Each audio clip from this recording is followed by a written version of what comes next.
আপনার জন্মছকের তৃতীয় ভাব যদি কেতু দ্বারা প্রভাবিত হয়, তাহলে আপনার সাহস, ঝুঁকি নেওয়ার ক্ষমতা আর যোগাযোগের দক্ষতার মূল রহস্য পূর্বজন্মে লুকিয়ে থাকতে পারে। হয়তো আপনি ঝুঁকি নিতে ভয় পান না, নিজের ওপর সম্পূর্ণ ভরসা রাখেন, অথবা লেখালেখি ও বক্তৃতায় খুব দক্ষ। আজকের ভিডিওতে আমরা জানব তৃতীয় ভাবের কেতু মানে কি, পূর্বজন্মে এর সম্ভাব্য প্রভাব, এই জন্মে কি শেখা উচিত। চলুন শুরু করি। কেতুর সংক্ষিপ্ত পরিচয়। কেতু হলো এমন একটি গ্রহ যা দেখায় পূর্বজন্মের শিক্ষা, বিচ্ছিন্নতা এবং আধ্যাত্মিক অভিজ্ঞতা। যেখানে কেতু থাকে সেখানে মানুষ প্রায়ই স্বাভাবিকের চেয়ে ভিন্নভাবে আচরণ করে। তৃতীয় ভাব অর্থাৎ সাহস, প্রচেষ্টা, যোগাযোগের ঘরে কেতু থাকলে সাহসী কাজ করা, ঝুঁকি নেওয়া, নিজস্ব দক্ষতা ব্যবহার করা, ভাই বোন বা প্রতিবেশীর সাথে সম্পর্কের সূক্ষ্ম প্রভাব, এই সব কিছু প্রভাবিত হয়। এবার আমরা দেখি তৃতীয় ভাবের মূল অর্থ। তৃতীয় ভাব নির্দেশ করে সাহস, আত্মবিশ্বাস, যোগাযোগের দক্ষতা, ছোট ভ্রমণ, ভাই বোনের সম্পর্ক। এবং যদি এখানে কেতু থাকে তাহলে এটি প্রায়ই পূর্বজন্মের অভিজ্ঞতার ফল।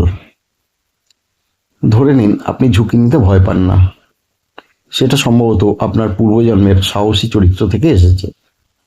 অথবা আপনি কথায় বা লেখায় দক্ষ, যা পূর্বজন্মে বার্তা বা জ্ঞান পৌঁছে দেওয়ার কাজ ছিল। এবার দেখা যাক পূর্বজন্মের সম্ভাব্য প্রভাব। 1. সাহসী বা যোদ্ধা স্বভাব। পূর্বজন্মে সম্ভবত আপনি ছিলেন সৈনিক, অভিযাত্রী বা স্বাধীন কর্মচারী। এই জন্মেও সেই সাহস আপনার মধ্যে দেখা যায়। 2. যোগাযোগের দক্ষতা।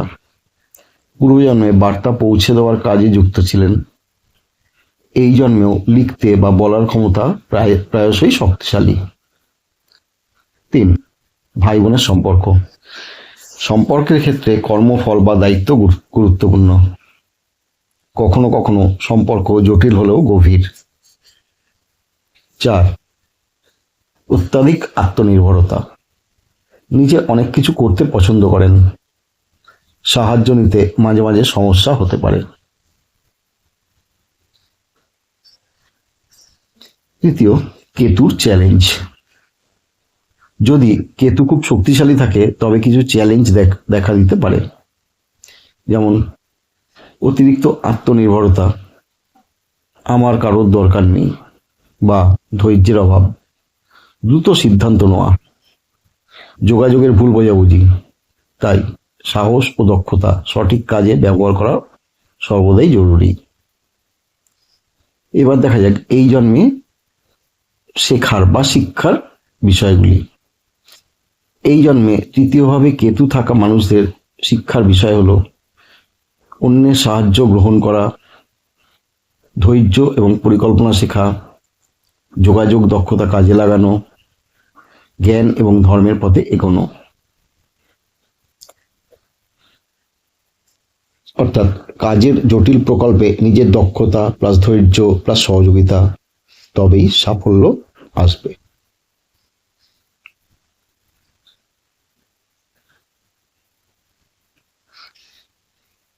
বাস্তব জীবনের উদাহরণ।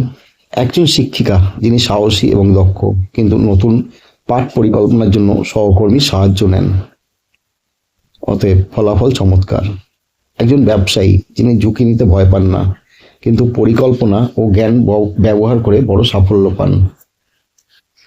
সংক্ষেপে, তৃতীয় ভাবের কেতু মানে পূর্বজন্মে সাহস ও দক্ষতা ছিল, এবং এই জন্মে শেখবার বিষয় হলো জ্ঞান, ধৈর্য, বৃহৎ দৃষ্টিভঙ্গি, সহানুভূতি এবং সহযোগিতা। আপনার জন্মছকে কি তৃতীয়ভাবে কেতু আছে? আপনি কি এই বৈশিষ্ট্যগুলো খুঁজে পান? কমেন্টে লিখে জানান। আর এমন আরো ভিডিও দেখার জন্য চ্যানেলটি সাবস্ক্রাইব করুন, লাইক করুন এবং শেয়ার করতে ভুলবেন না। ধন্যবাদ।